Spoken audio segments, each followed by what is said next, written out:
Hello my friends, and welcome back to Read Aloud with Mrs. Ussery. Today we will be reading chapters 7 and 8 of Stuart Little.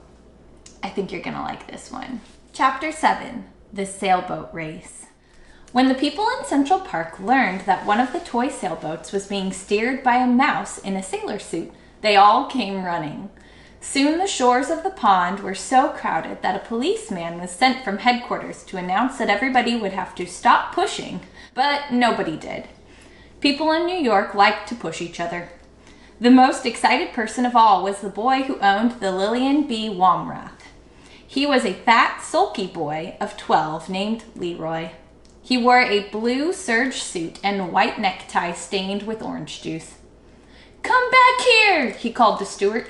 "Come back here and get on my boat. I want you to steer my boat. I will pay you $5 a week, and you can have every Thursday afternoon off and a radio in your room." "I thank you for your kind offer," replied Stuart, "but I am happy aboard the Wasp, happier than I have ever been before in all my life." And with that, he spun the wheel over smartly and headed his boat toward the starting line, where Leroy was turning his boat around by poking it with a long stick, ready for the start of the race. "I'll be the referee," said a man in a bright green suit. "Is the Wasp ready?" "Ready, sir," shouted Stuart, touching his hat. "Is the Lillian B. Womrath ready?" asked the referee. "Sure, I'm ready," said Leroy. "To the north end of the pond and back again," shouted the referee. "On your mark, get set, go." "Go!" cried the people along the shore. "Go!" cried the owner of the Wasp. "Go!" yelled the policeman.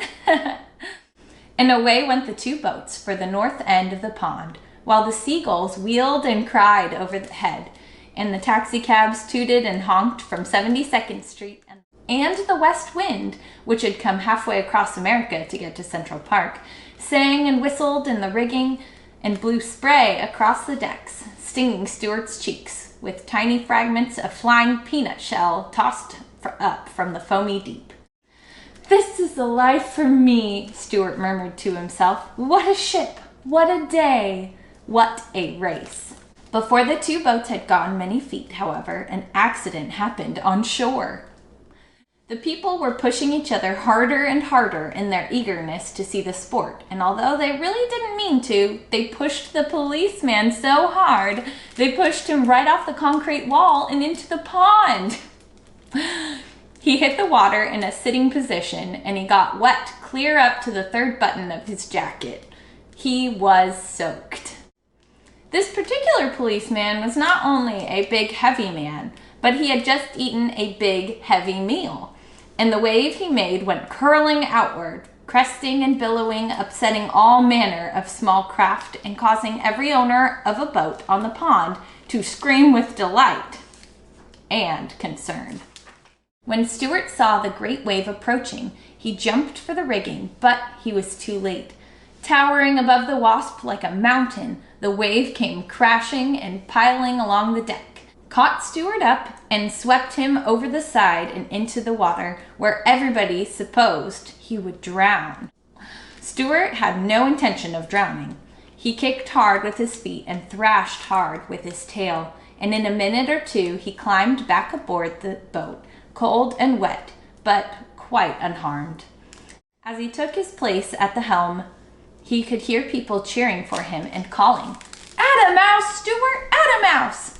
He looked over and saw that the wave had capsized the Lillian B. Womrath, but that she had righted herself and was sailing on her course close by. And she stayed close alongside till both boats reached the north end of the pond. Here Stuart put the Wasp about, and Leroy turned the Lillian around with his stick, and away the two boats went for the finish line. "This race isn't over yet," thought Stuart. The first warning he had that there was trouble ahead came when he glanced into the Wasp's cabin and observed that the barometer had fallen sharply. That can mean only one thing at sea: dirty weather. Suddenly, a dark cloud swept across the sun, blotting it out and leaving the earth in shadow. Stuart shivered in his wet clothes. He turned up his sailor blouse closer around his neck, and when he spied the Wasp's owner among the crowd on shore, he waved his hat and called out, "Dirty weather ahead, sir! Wind backing into the southwest! Seas confused! Glass falling!" "Never mind the weather!" cried the owner. "Watch out for flotsam dead ahead!"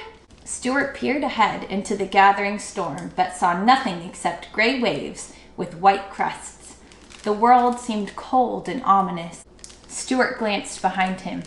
There came the sloop, boiling along fast, rolling up a bow wave and gaining steadily.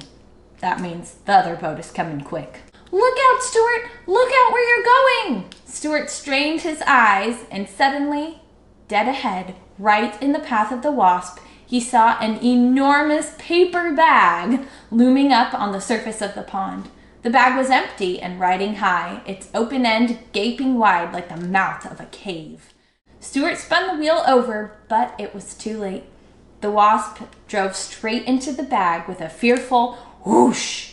The boat slowed down and came up into the wind with all sails flapping. Just at this moment, Stuart heard the splintering crash, saw the bow of the Lillian plow right through his boat, and the whole ship tremble from end to end with the force of the collision.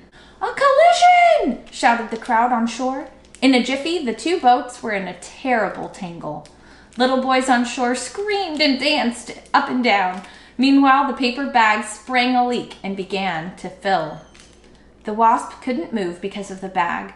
The Lillian B. Womrath couldn't move because her nose was stuck in the Wasp's rigging. Waving his arms, Stuart ran forward and fired off his gun.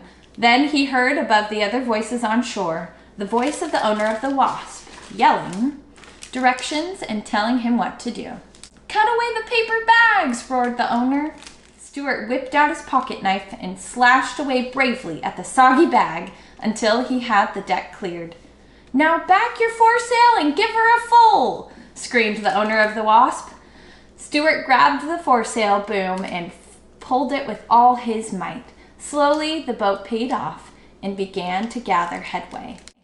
But as she heeled over to the breeze, she rolled her rail out from under Lillian's nose, shook herself free, and stood away to the southward. A loud cheer went up from the bank. Stuart sprang to the wheel and answered it. Then he looked back, and to his great joy, he saw that the Lillian had gone off in a wild direction all over the pond. Straight and true sailed the Wasp with Stuart at the helm. After she had crossed the finish line, Stuart brought her alongside the wall and was taken ashore and highly praised for his fine seamanship and daring. The owner was delighted and said that it was the happiest day of his life. He introduced himself to Stuart and said that in private life he was Dr. Paul Carey, a surgeon-dentist. He said model boats were his hobby and that he would be delighted to have Stuart take command of his vessel anytime. Everybody shook hands with Stuart. Everybody, that is, except the policeman, who was too wet and mad to shake hands with a mouse. When Stuart got home that night, his brother George asked him where he had been all day. "Oh, knocking around town," replied Stuart. Wow, that was crazy. Would you be daring like Stuart to do something like that?